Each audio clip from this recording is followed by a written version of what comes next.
is derived from unclassified publications and sources. Nothing written here is intended to confirm or deny, officially or unofficially, any events described or the activities of any individual, government, or agency.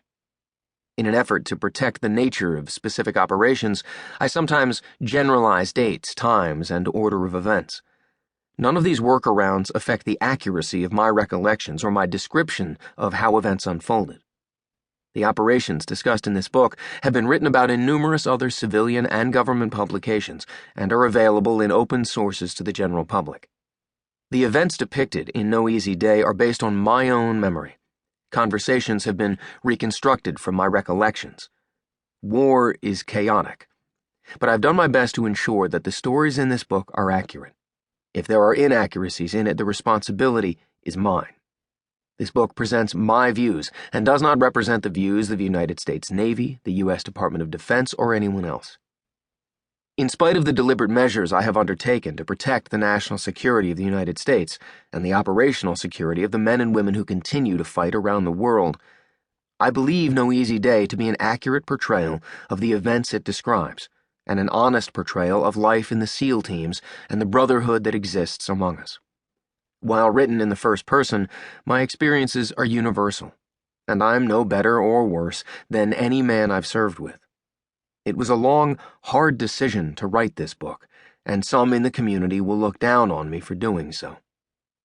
However, it is time to set the record straight about one of the most important missions in U.S. military history. Lost in the media coverage of the Bin Laden raid is why and how the mission was successful. This book will finally give credit to those who earned it.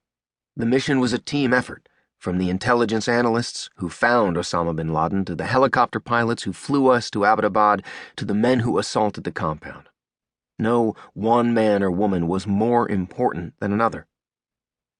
No Easy Day is the story of the guys, the human toll we pay, and the sacrifices we make to do this dirty job. This book is about a brotherhood that existed long before I joined, and that will be around long after I'm gone. My hope is one day a young man in junior high school will read it and become a SEAL, or at least live a life bigger than him. If that happens, this book is a success. Mark Owen, June 22, 2012, Virginia Beach, Virginia. Prologue. Chalk 1. At 1 minute out, the Black Hawk crew chief slid the door open. I could just make him out, his night vision goggles covering his eyes, holding up one finger. I glanced around and saw my SEAL teammates calmly passing the sign throughout the helicopter. The roar of the engine filled the cabin, and it was now impossible to hear anything other than the Black Hawk's rotors beating the air. The wind buffeted me as I leaned out, scanning the ground below, hoping to steal a glance of the city of Abbottabad. An hour and a half before, we'd boarded our two MH-60 Blackhawks and lifted off into a moonless night. It was only a short flight from our base in Jalalabad, Afghanistan, to the border with Pakistan, and from there another hour to the target we had been studying on satellite images for weeks. The cabin was pitch black, except for the lights from the cockpit. I had been wedged against the left door with no room to stretch out. We'd stripped the helicopter of its seats to save on weight, so we either sat on the floor or on small camp chairs purchased at a local sporting goods store before we left. Now perched on the edge of the cabin, I stretched my legs out the door, trying to get the blood flowing. My legs were numb and cramped. Crowded into the cabin around me and in the second helicopter were 23 of my teammates from the Naval Special Warfare Development Group, or DevGru. I had operated with these men dozens of times before, some I had known 10 years or more. I trusted each one completely.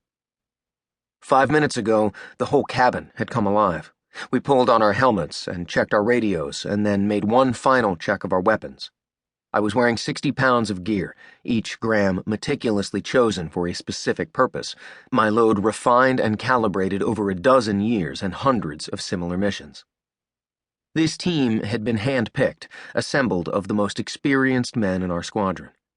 Over the last 48 hours, as Go Day loomed and then was postponed and then loomed again, we had each checked and